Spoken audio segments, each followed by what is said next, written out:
Hello and welcome back to the Horse Racing Network with me, Izzy Phillips, and I'm joined as always by racing broadcaster and journalist Paul Alster. And we're taking a look ahead to the Dublin Racing Festival this coming weekend at Leopardstown. Before we get into the weather watch, Paul, what's your opinions of the DRF? Someone calls it the real, some people call it the real Cheltenham Trials Day.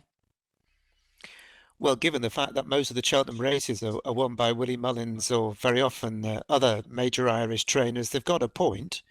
I think we're likely to see more winners coming out of the Dublin Racing Festival than the Cheltenham Trials Day we had last week, which um, uh, one way or another didn't maybe live up to expectations, although there were some very exciting races. Willie Mullins is being talked about as being on the slide, but I've got a very sneaky suspicion, is he, that he's going to slide right back during the Dublin Racing Festival, and he could have a hatful of winners. Absolutely. I know there's been a few comments that as kind of Decembers and Januaries go, this has been a weaker one for him, which is absolutely unreal because he's still operating at a crazy strike rate, a Yeah. strike rate that most other trainers could only dream of. Maybe just a couple that haven't quite performed to their best, but they can't all win.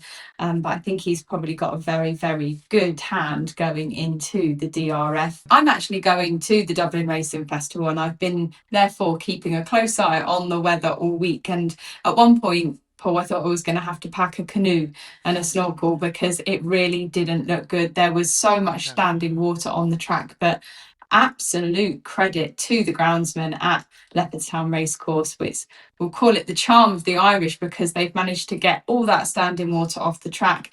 They were updating, so we're currently recording on Wednesday. They were updating on Tuesday night and have updated again today on Wednesday to show you that all the standing water has gone. They're very hopeful that the worst of it has passed in the forecast. But in terms of the going in conditions, because that's really what we want to look at, they're very hopeful that the meeting will be on. But I do think we're likely to have heavy ground, although I've seen a few jokers saying that it will be yielding by Saturday. So I think likely you're looking for a softer, heavy ground horse coming For into the sure. DRF. For sure. It reminds me actually, Izzy, of that time, Worcester Racecourse gets flooded a lot because it's very close there to the river. And one day they were flooded with about 2 meters of water, and they asked the clerk what was going on, and he said, "Well, it's flooded, but under the water, it's good ground." So this this is the type of thing we're hearing from Ireland at the moment. I think we're going to have soft ground for sure, but they are really optimistic it's going to dry out and not be, a quagmire. So that will be some performance if they can get the track ready like that. Yeah, absolutely. So we'll take things from Saturday onwards, and we're going to kick things off with the Irish Arkle. And we're going to just take a look at a few highlights of the races that I think that we're perhaps most looking forward to. We don't quite have declarations yet, and we're quite mindful that a few fields could cut up. So the Irish Arkle is where we'll start. It's obviously run over 2 miles, and at the top of the market at the minute, you've got Romeo Coolio. You've also got a drifting Copec de Boards in this race. You've also got the likes of Cargizi, Irish Panther, down Mexico way, Carla Conti, who perhaps looks unlikely to go here as well on the drift to 40-1. Already quite a small field. 6 runners, potentially one definitely not going, potentially definitely. Where do you go here? I think this is a race to watch and not to bet in. I think we'll probably end up with 4, maybe 5 runners. It looks like Carla Conti is going to come across to Britain for the Grade One novice chase, and she would have a really good chance in that. I think it's this big match really between the two, big Irish hopes. We've got Gordon Elliott's Romeo Coolio, who's 3 from 3 over fences since he switched to chasing. He's done absolutely nothing wrong. He only just got home from Irish Panther last time, only half a length in it that day. And so that was Boxing Day. On that evidence, you might say that Irish Panther is overpriced. But I think that if I was to have a bet, which I'm not going to do, but if I was, I'd probably be more inclined to go with Copec de Boer because we've only seen him once over fences, jumped well, he was entitled to win. a very ordinary kind of a race. But we know what a high class performer he was over hurdles. He won the Supreme Novices Hurdle, and he was probably a better hurdler than Romeo Coolio. And he also is the more likely to handle it if it's testing, I think. So I think Kopek de Board at an early stage of this 2-day festival will probably not be the first Willie Mullins winner of the day, because he's got some big chances in the earlier grade ones. But I could see Kopek de Board beating Romeo Coolio. I'll be surprised if the mare Cargazy is good enough. And Irish Panther, I think, is the dark horse in the race. Yeah, I do really agree with you. I think that, if you look at this race, Willie Mullins has won this race 5 years on the bounce. He's had the likes of Margeborough, Elete Tom. And I really do feel like Kopek de Boards can kind of fit that bill.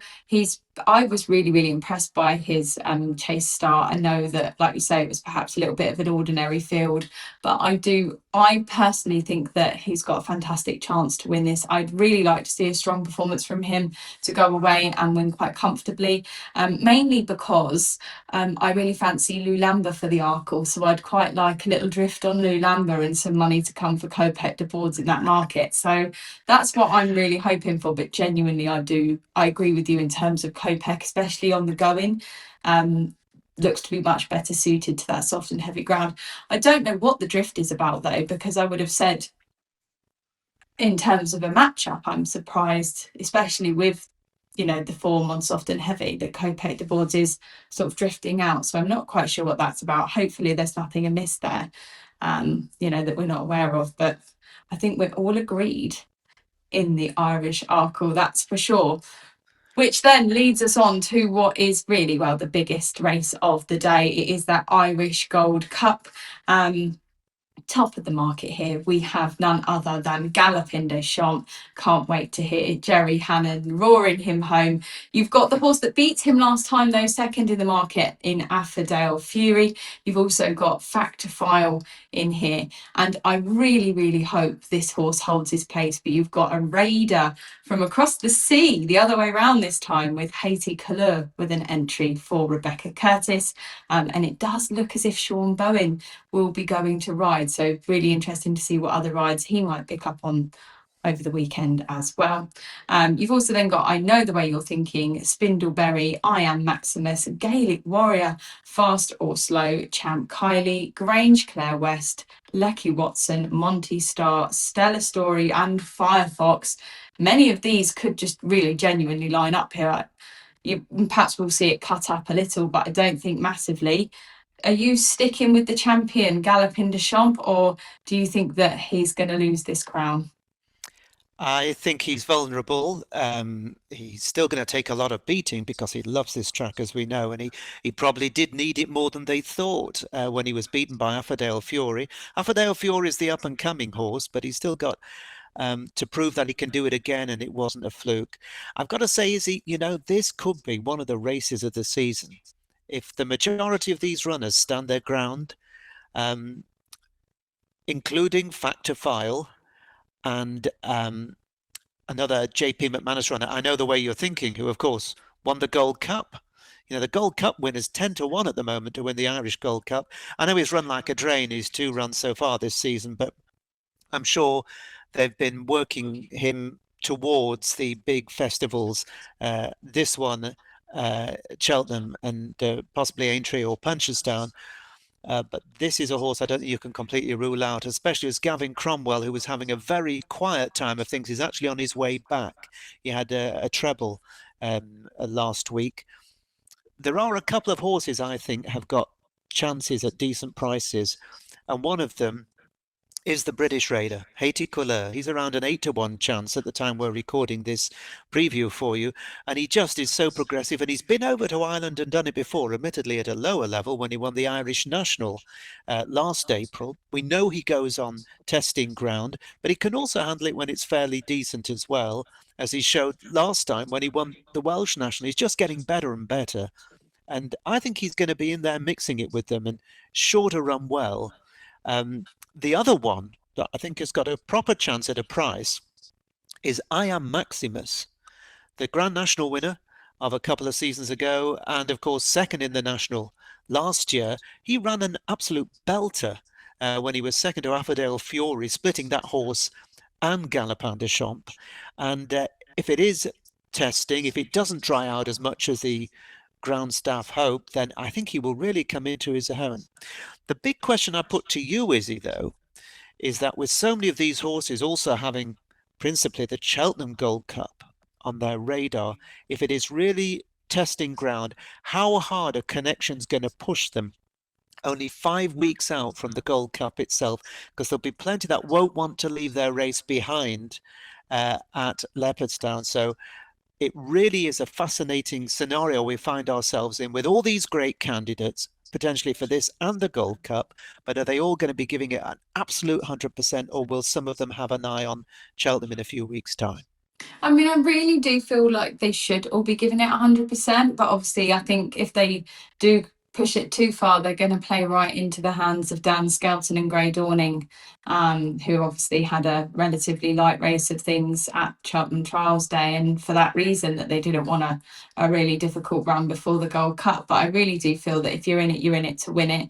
I do just feel, in terms of what we've seen with Galopin des Champs, is that we've seen a couple of horses that have essentially just caught him on off days, in the likes of Affordale Fury. And I know the way you're thinking, he perhaps just hasn't been completely on song. Like, I know he is a 10-year-old now, but I just think when he's operating at his peak, he is absolutely fabulous. And I think that the market has got it right. I do agree with you. I'm really hopeful of a good run for Haiti Colours. I think that I do think they've got a fantastic chance to do that, and actually to even win the Gold Cup. I think that you make a really good point about, will they burn their horses out now? But I do just feel like Galopin des Champs loves it here and could probably win this relatively effortlessly. Whether that will set him up perfectly for the Gold Cup, I don't know. But remember, he's got nothing to lose because he's trying to do a Quarto Star. He's trying to regain the Gold Cup. It's not as if he's defending the crown. He's got to try and regain it regardless. And I think you've got to want to see a really good run from Galopin des Champs here to be enthused for the possibility of him regaining the Gold Cup at Cheltenham. So I think Galopin des Champs probably got a fantastic opportunity to do so. One runner that I am really interested in is Gaelic Warrior. I do just wonder, will all of these Mullins runners kind of go here? Obviously, he's one of those. There's a bit of a bigger price for the trainer that's currently operating at a 34% strike rate. But the reason that he takes my eye is he's also got some good form on soft and heavy ground. And that's the one that is just sort of catching me a little bit. I think at 16-1, he could be a little bit overpriced. So maybe a good each way chance for him. But yes, I think what a race. I just hope they all turn up because I think it's going to be so exciting. I've never actually seen Galopin des Champs run in person. So I'm just really looking forward to seeing him. I am a bit of a fangirl, but yeah, I think you could really make cases for a lot of these, couldn't you? Like, let's be honest, they've all won some really prestigious races, whether they're nationals or whether they've had the beating of Gold Cup champions in the past. But yeah, I like your choices as well. I mean, I don't think Iron Maximus has really run a bad race for a little while. I know obviously he's got that where he came ninth, but give the lad his due. He's a marathon trip, and that was over 2 mile 3. So Yeah, I think that was just a pipe opener. Yeah, that's right. This is a very classy horse for a national winner. I know we're getting classier and classier horses all the time running in the national, but he really is a class act, and he's a proper Grade 1 horse. And I know that people will point to the fact that, for example, Haiti Couleurs is rated £16 behind Galopin des Champs, which is a lot, but he's a horse on the up. And I'm still not sure we've seen the very best of him. Whether the track will suit him, ideally, I'm not sure. Maybe he would want, a little bit of a stiffer track, but I still think he'll run very well. And it promises to be a great race. And maybe this time next week, we'll be reviewing it and talking about some really sensational performance, be it from Galopin des Champs or maybe Affordale Fury is going to prove it wasn't a fluke last time out and he can do it again. Yeah, absolutely. And I'm sure with Quiff, Jack would be saying as well, now might be the time to look at your anti-post, because if you do fancy these horses to win their big respective races at the Cheltenham Festival, if they go kind of flying in here, then they are going to shorten in those markets, and it will be a lot of movement. It will be a lot of what we're talking about when we next speak, that's for sure.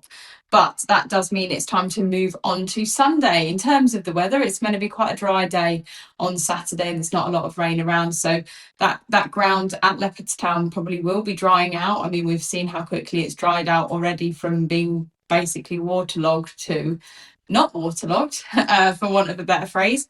But so you might want a horse that's perhaps wants more soft ground rather than heavy, because it might dry out a little bit more. We're going to take a first look at the 110. That is the Ladbrokes Novice Chase. That's another grade one on the card, and you've got it's run over 2 mile 5 furlongs. And Final Demand is at the top of the market, another Willie Mullins favourite. You've then got Kay Dorothy, second to him in the market. So we go from a 1 to 2 favourite here, Paul, to 10 to 1. You've then got Western Fold again here at around 10 to 1. Kitzbühel with an entry here at 12 to 1. Jimmy Dassault, 16 to 1. You have got an entry for also the likes of Romeo Coolio and Carla Conti, who are unlikely to go. But you've then got, I would say, generally big 50 to 1 and bigger the rest with Rushmont and Gold Dancer. Anything outside of Final Demand, or does Final Demand just win? I mean, the market seems to think he's home and hosed. I'd never say a novice chaser is home and hosed. The layers will be, looking for one to come and surprise Final Demand. It certainly won't be easy. I've got to say, Izzy, when you look at the makeup of this race, all bar one horse are trained by either Willie Mullins or Gordon Elliott. And the only one that isn't is Rushmount for Jonathan Sweeney, who's a rank outsider. So, I mean, it tells you a lot about the state of at the top of the Irish jumps racing.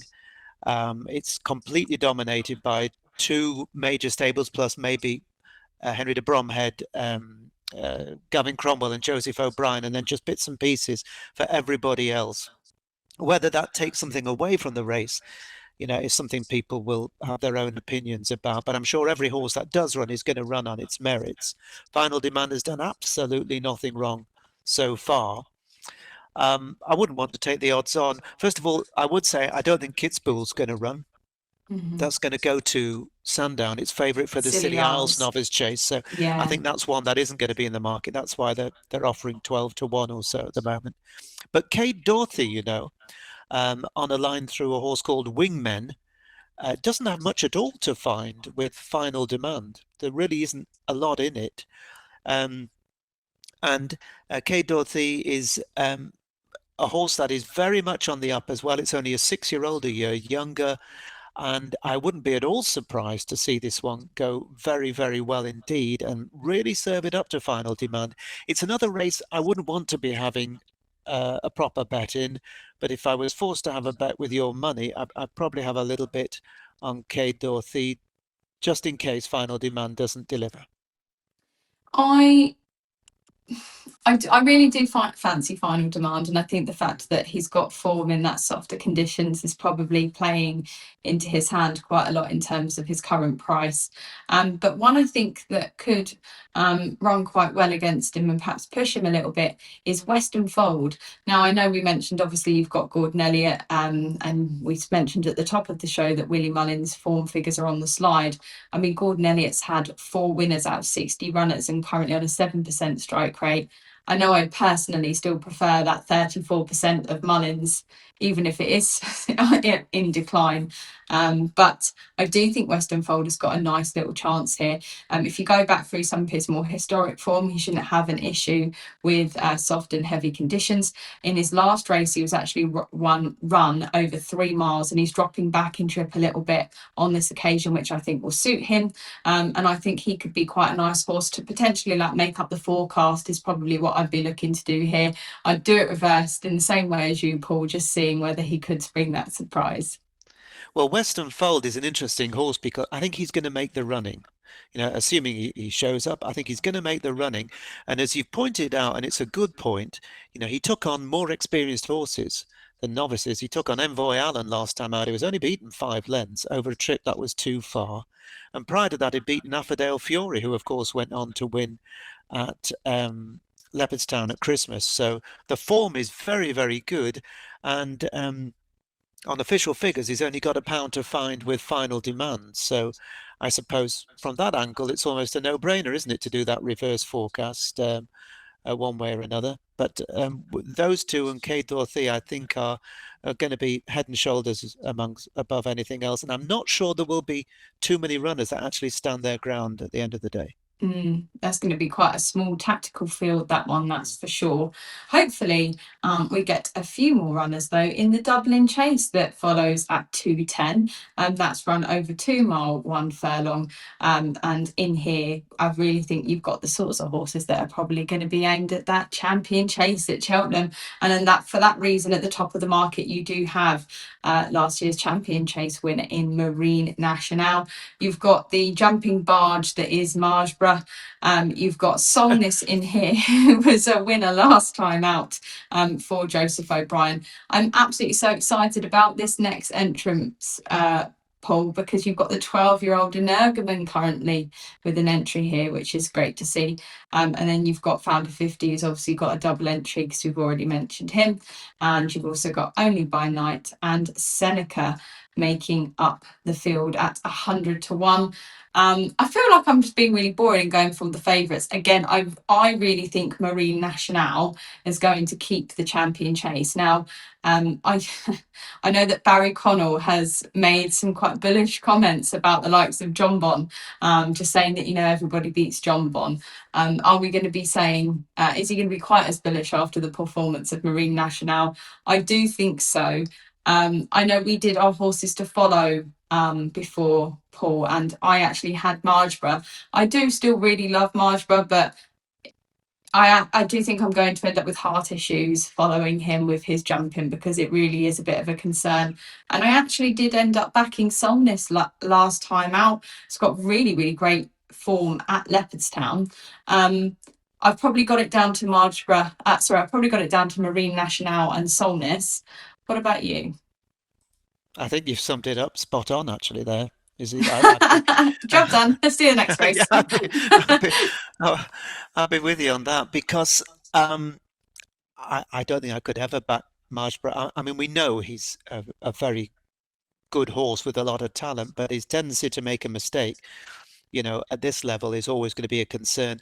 However, of course, Marine Nationale made that blunder last time in at the Christmas meeting. Quite how Sean Flanagan stayed on board that day, I really don't know, but it was extraordinary that he joined Solness going to the last and Margeborough and was only beaten half a length. I mean, he was the moral victor that day. Solness, as you pointed out, just loves this track. He's better here than anywhere else. He's going to be running his race as always. But I think if Marine Nationale puts in a clear round, he's going to take some beating. As you said, Barry Connell's very bullish. It's fair enough. He talks a good game, and very often, he's right when he comes out and nails his colours to the mast. So I'd be going with Marine Nationale to win what I think could be an absolute humdinger of a race.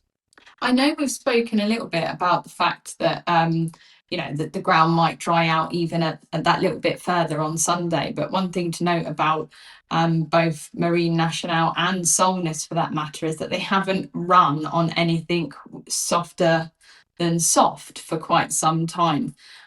So it'd be interesting to see if there is heavy in the description, whether there will be any kind of late non-runners. In terms of Barry Connell, just because he'll need to hold his nerve, I would imagine that it would be really, really late if he wasn't going to run. But Yeah. he hasn't run Marine Nationale with anything in heavy in the description, I don't think, ever.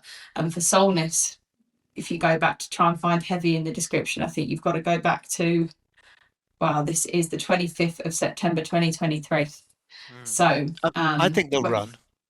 yeah. I do think they'll both run because it's a great prize, it's prestigious, and they're going to go to the champion chase, the pair of them, and I think they both probably will be keen to get an outing into their horses. It's different with 2 milers, if they're not going the 3 miles that you get of the Gold Cup horses. So I think they'll be both keen to run as long as the ground is not desperate. And by all measures, it seems like we're going to get away with it.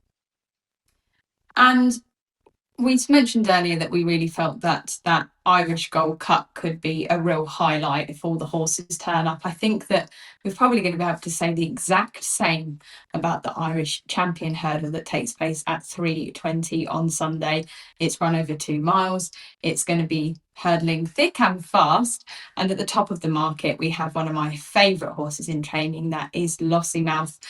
She's also taking on her rival, Brighter Days Ahead. You've also got the likes of Amsterdam in here. El Fabiolo back hurdling after it didn't kind of go to plan over chases. You've also got Ballyburn again back over 2 mile after it hasn't quite gone to plan in the Stayers races. You've also got the dark horse and the triumph winner, that is Poneros, in here. You've got Cashdale Lad also bringing up the field at 33-1. If all these horses turn up, this is really, really exciting, Paul. I've got a question for you that doesn't just go straight into your selection, but genuinely here. If Lossiemouth wins this race, is there any way at all they don't go to the Champion Hurdle? No, I don't think there is, because, if she were to win here, then, she would be, I think, a very, very warm favourite, especially when you look at the way things are panning out and the unfortunate situation with Sir Gino, and we don't know what's going on with Constitution Hill. And, they've got to let her take a chance in the Champion Hurdle. I think even if she gets beat in a good race, because the other candidates here are also proper Champion Hurdle candidates. Yeah. So I think enough of Rich Ritchie, playing safe, whether it's him or Willie Mullins that's calling the shots where she goes, or whether they'll probably say it's a team decision. But they've got to give her a chance to make her mark. And of course, mares have such a good record in the Champion Hurdle as well. It's a shame that she has been denied the chance. Last year, she would have possibly won it if she'd been in there. But no, I think she's got a massive chance. I think she'll run another great race. I don't think there'll be a lot between her and Brighter Days Ahead. There was only a length in it last time. I think Amsterdam's the horse that's been overlooked here. I think he's a horse who is improving very fast. He's not long since come over from France. He hasn't been with Willie, much more than a year. And he won those 2 races last season, 2 from 2. He was second to Golden Ace in that ridiculous fighting 5th hurdle. And then he didn't run at all badly at Leopardstown last time out behind Lossiemouth. And that was when he ran away with Patrick Mullins, to be honest. Patrick just couldn't hold him. They're going to do something, I'm sure, maybe have a little piece of kit on him, something that is going to just give the jockey, whoever rides him, a better chance of anchoring him. And if they manage to just get him to settle, even if it's in front, settle in front and go as a more sensible gallop, he's going to take a bit of beating, because he was only beaten 6.5 lengths or something by Lossiemouth, having gone off like a bat out of hell. And you thought he would drop out the back of the tail. He didn't. He stuck around. So I think if he settles, Amsterdam could well prove the one they all have to be. And that would be really some feat, wouldn't it, for the Donnellys, especially after, like you mentioned earlier, that really horrible situation with Sir Gino. Yeah. Obviously not going to see him in that Champion Hurdle this year. Obviously they haven't got State Man either in the Champion Hurdle this year. So could they do it with what looks to be obviously their 3rd string option in Amsterdam? Absolutely. One of the dark horses that I think is in this race is El Fabiolo. Now, also mentioned at the top, I think that, look, he had a good career over chases. No one's saying he didn't, but obviously he did whack a few in, make a few mistakes, and I think just lost his nerve a little bit over those larger obstacles. He did come back out over a hurdle last time out and showed that, he was fresh as ever, basically. And I think he could be a really dark horse here, especially with that soft or heavy going potential. I think that won't cause him any concerns at all. And I think he's quite a nice price at around 10-1 at the moment. So Outside of Lossiemouth, I think that El Fabiolo could be a little dark horse that could turn up and bring a bit of a surprise. I personally don't think Brighter Days Ahead can beat Lossiemouth, and I'm going to die on that hill, um, just because I just don't think she's got her. I think that Lossiemouth will always pull out some extra, but it is a great rivalry, and it's good to see them all entered here, and I really hope they all line up. It'll be wonderful if they all run. And also a very quick word about Poniros, because of course he sprung that massive surprise, extraordinary victory in the Triumph Hurdle. And he's obviously a very, very talented horse. He's owned significantly by Tony Bloom, who, as we know, is one of the most successful gamblers there's been for a very long time. You know, not that very far behind JP McManus with the way he's been going on. If you see the market starting to reflect something for Ponyros in the hours before the race, then you would maybe want to think to yourself about a little saver, because we really just don't know how good he could be. He's only had a couple of runs over hurdles and he's already won a Triumph Hurdle. Absolutely. He could have an interesting weekend as well if the likes of an Ergoman also runs particularly well. So that is it in terms of our highlights. But Paul, I know that you might have had some any other business because there are some other graded races and actually some pretty good handicaps. Of course, there are pretty good handicaps going in Ireland. What are we saying? But some interesting runners and riders. Where do you go elsewhere? Well, I'm just going to mention one race, which is the race after the Irish Champion Hurdle on Sunday. The 352 is a listed handicap hurdle over 2 miles. There are loads of horses with chances in this, including one running for Tony Bloom, who we just mentioned, Bunting. For Willie Mullins, who's a very, very interesting contender if he takes his chance. But there's one running for, who may run, we haven't got the final selection declarations here, for Joseph O'Brien, who's one of my very favourite trainers, and it's called Put Your Hands Together. And this one won the Irish Cesarewitch in September, and it also has good form elsewhere, and it just got no sort of a run at Fairyhouse last time, twice hampered when it was going well and looking for a run under a £7 conditional rider. I'm going to be very interested to see who's going to take the ride this time. They may well put somebody to take a bit of weight off again, but if he gets a bit of luck in running, I think Put Your Hands Together could be a very interesting option for that 352, a really hot handicap hurdle. Really, really competitive and a good way to kind of follow that Irish champion hurdle, that's for sure. But that is all we have time for on our DRF preview. But don't forget to join us again next time when we'll be taking a look ahead to that Betfair Ascot Chase. And obviously, as we get closer and closer, do also look out for our Cheltenham Festival preview.